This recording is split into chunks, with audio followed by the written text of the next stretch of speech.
रहस्यमयी घाटी का राज। घना जंगल था, चारों तरफ सन्नाटा पसरा हुआ था। इस सन्नाटे को चीरते हुए एक परछाई तेजी से भागी।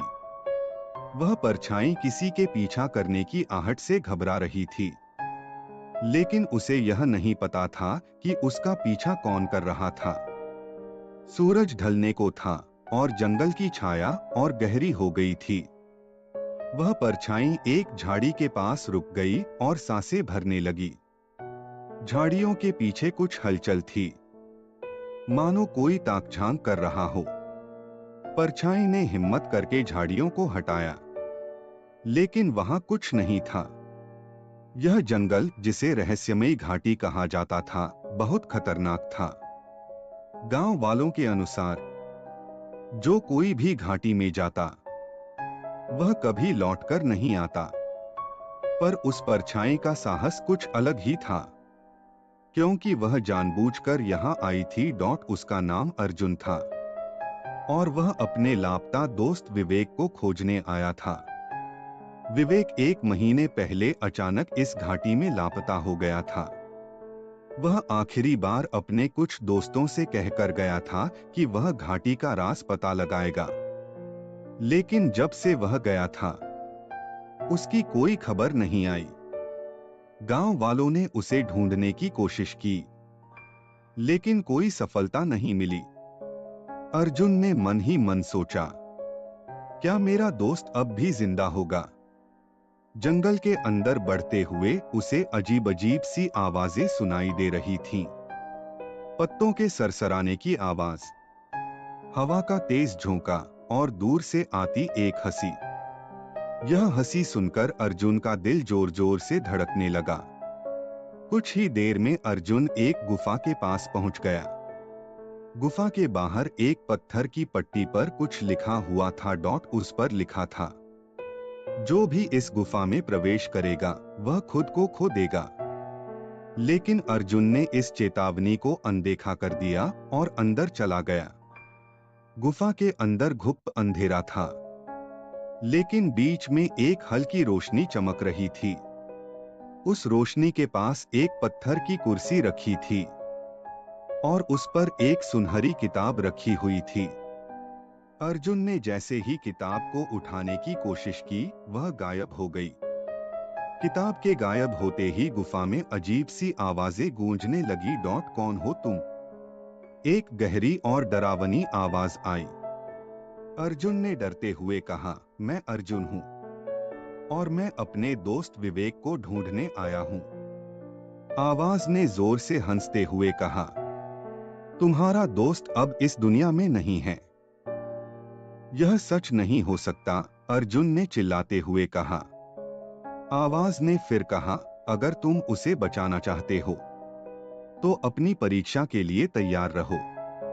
अचानक गुफा का फर्श हिलने लगा और अर्जुन नीचे गिरने लगा। वह एक अंधेरे सुरंग में जा गिरा, जहां हर तरफ पानी भरा हुआ था। उसने इधर उधर देखा, लेकिन कोई रास्ता नहीं दिखा। तभी एक रोशनी की किरण उसके चेहरे पर पड़ी। यह रोशनी एक और दरवाजे से आ रही थी। अर्जुन ने हिम्मत करके उस दरवाजे को खोला। दरवाजे के पीछे एक सुनसान महल खड़ा था। यह महल ऐसा लग रहा था मानो सदियों से वीरान पड़ा हो। महल के अंदर प्रवेश करते ही अर्जुन को ठंडक का एहसास हुआ। दीवारों पर अजीब अजीब चित्र बने हुए थे, जिनमें इंसानों के चेहरे दर्द से चीखते हुए दिखाई दे रहे थे। फर्श पर खून के निशान थे, जो किसी गहरे रहस्य की ओर इशारा कर रहे थे। लेकिन अर्जुन को इन सब की परवाह नहीं थी। वह बस विवेक को ढूंढना चाहता था। महल के एक कोने में एक बड़ा दर्पण लगा हुआ था। दर्पण में अर्जुन की परछाई के साथ कोई और परछाई भी दिख रही थी। अर्जुन ने पलटकर देखा, लेकिन वहां कोई नहीं था। जब उसने फिर से दर्पण की ओर देखा, तो वह परछाई और पास आ गई। कौन हो तुम? अर्जुन ने डरते हुए पूछा। दर्पण में से एक धीमी आवाज आई, मैं वही हूं। जो तुम्हारा इंतजार कर रहा था। तुम क्या चाहते हो? अर्जुन ने गुस्से से पूछा। जो खो गया है उसे वापस पाना आसान नहीं है, आवाज ने उत्तर दिया। अचानक दर्पण टूट गया और एक दरवाजा खुल गया। अर्जुन ने उस दरवाजे के अंदर झांका तो उसे विवेक की तस्वीरें दिखाई दी। हर तस्वीर में विवेक दर्द से चीखता हुआ नजर आ रहा था। तभी एक बूढ़ा आदमी वहां प्रकट हुआ और बोला, तुम्हारे दोस्त ने इस घाटी का नियम तोड़ा है। यह सब क्या हो रहा है? कौन सा नियम? अर्जुन ने गुस्से से पूछा। बूढ़े आदमी ने कहा, जो भी इस घाटी में आता है उसे अपनी सबसे बड़ी कुर्बानी देनी होती है, और तुम्हारे दोस्त ने अपने लालच में यह कुर्बानी देने से इनकार कर दिया। क्या तुम अपने दोस्त को बचाने के लिए कुर्बानी देने को तैयार हो? अर्जुन ने कहा, हाँ, मैं किसी भी कीमत पर अपने दोस्त को बचाऊंगा। बूढ़ा आदमी हंसने लगा और बोला, तो फिर तुम्हें अपना सबसे बड़ा डर सामना करना होगा। अर्जुन ने साहस दिखाते हुए कहा, मैं किसी भी परीक्षा के लिए तैयार हूँ। ठीक है। बूढ़ा बोला, तुम्हारी परीक्षा अब शुरू होती है। महल की दीवारें अचानक हिलने लगी और अर्जुन अंधेरे में गिर गया। वह एक गहरे कुएं में फंसा हुआ था, जहां हर तरफ उसकी खुद की आवाज गूंज रही थी। तुम यहाँ क्यों आए?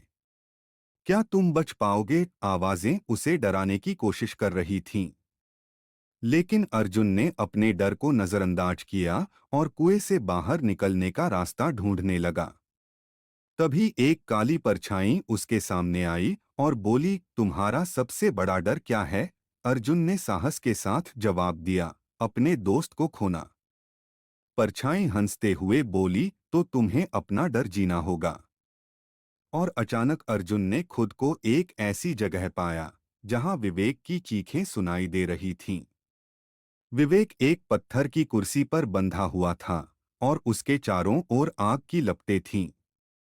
अर्जुन ने दौड़कर उसे बचाने की कोशिश की, लेकिन वह कुर्सी से बंधा हुआ था। तभी वह बूढ़ा आदमी फिर से प्रकट हुआ और बोला, अगर तुम इसे बचाना चाहते हो तो तुम्हें अपनी आत्मा कुर्बान करनी होगी।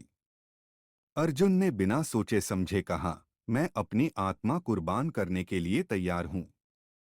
बूढ़ा आदमी जोर से हंसा और बोला, तो तुम्हारी कुर्बानी स्वीकार की जाती है। अचानक सब कुछ अंधेरे में बदल गया और अर्जुन ने खुद को जंगल के बाहर पाया। उसका दोस्त विवेक उसके सामने खड़ा था, लेकिन अर्जुन को अब अपनी आवाज नहीं सुनाई दे रही थी।